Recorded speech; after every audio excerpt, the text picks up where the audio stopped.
the lady at the back who has one in a sling.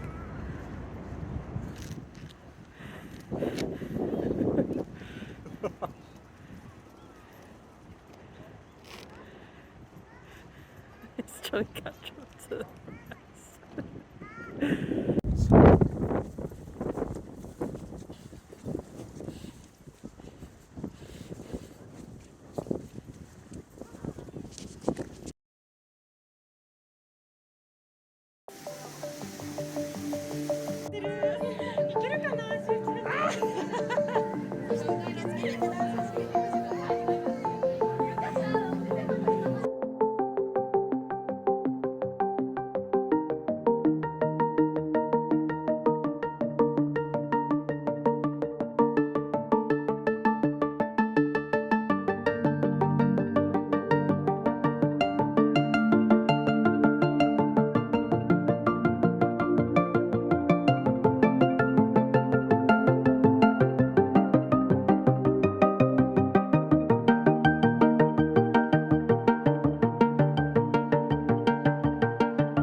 Before moving on with the video, I wanted to give a little review of Teamlab planets. So we were really lucky in that we were able to go to Teamlab Borderless, which was the exhibit that they had in Odaiba, which has since sadly closed and been torn down. Something to do with these lands, they couldn't be there anymore. I believe they are either moving it or building something new somewhere else. I bring this up because if it was still around, I would probably tell people to go to that one over Teamlab Planets purely because there was way more to do. It was just a bigger scale. So it's almost an unfair comparison, because I remember it felt like we were there for ages. Maybe it was just like an hour longer, but 2 hours over an hour, it's twice as much to do. So just purely by that alone, so yeah, there was way more to do, so it's a bit of a shame that it's not around anymore. Having said that, if you come to Tokyo now before anything else opens from Teamlab, should you go to planets? I think so, yes. And actually the fact that you can get around in an hour might be of a benefit to some people because hey, time flies very quickly when you're in Tokyo.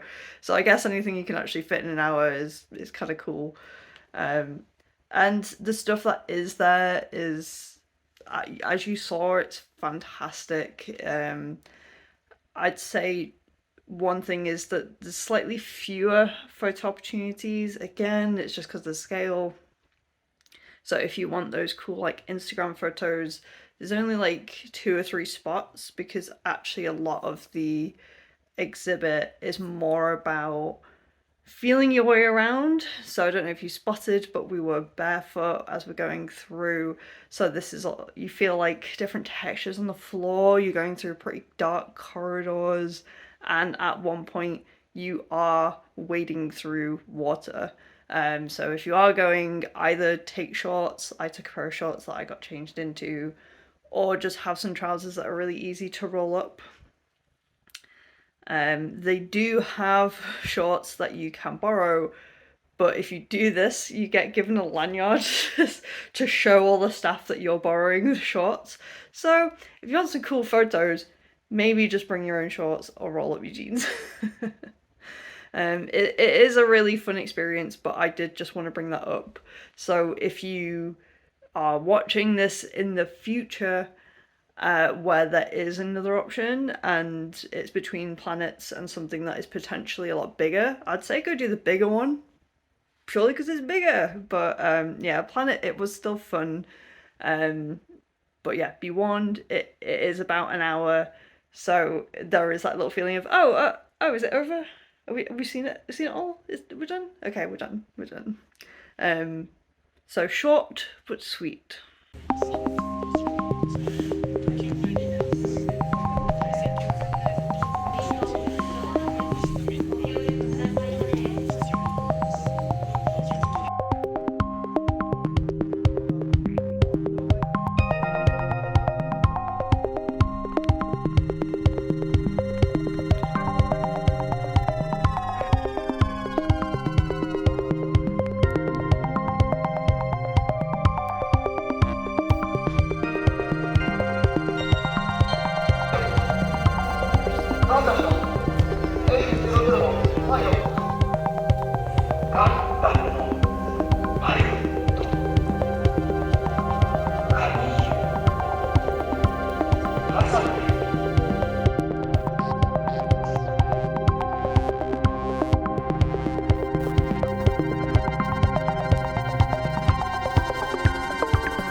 My eyes!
Okay, let's give you a quick tour of this room before I leave it. So this is the Prince Hotel at Sunshine City in Ikebukuro. Here is the bathroom. Pretty standard. Yeah, usual fancy Japanese toilet. And there's actually like quite a bit of space if you stayed in Tokyo before, you know that like usually the rooms are really tiny, and the bed is huge as well. I think this is like a king size, maybe width wise. It's definitely wider than our normal bed. And we even get this like little sofa thing, which has been really nice. So we've had like maybe 1 or 2 evenings where we've managed to squeeze in like one film or maybe an episode of an anime because we've been so busy. You can tell it's the end of the trip. Partly because of the pile of Chuhai cans that they've refused to throw away because they're not by the bin. So if you know anything about Japanese hospitality, they don't like throwing away your stuff if they're not 100% sure it is rubbish. So if it's not by the bin or in the bin, they're just going to leave it and then leave you a note to be like, oh, we left it because we didn't know if you needed it or not. It's like, thanks guys. Thanks. But the best part of this room is this amazing view, which I've taken so many videos and photos and time lapses of. This has been by far the best bit. Yeah, we spent a bit of extra cash to get this room, but it's been worth it. I say every single day I've just been stood by this window staring out at this view. If I am ever multimillionaire, I am definitely buying an apartment in Tokyo with a view like this. It's just been amazing. Like the fact that you can see some like mountains in the distance as well is it's just been amazing. And like also every day, every morning's been like blue sunshine. We've been really lucky. So yeah, that's been amazing. And that's it. The only other thing to point out is that Jack is gone. Jack went home yesterday, and this begins my time in Japan alone. I am so nervous.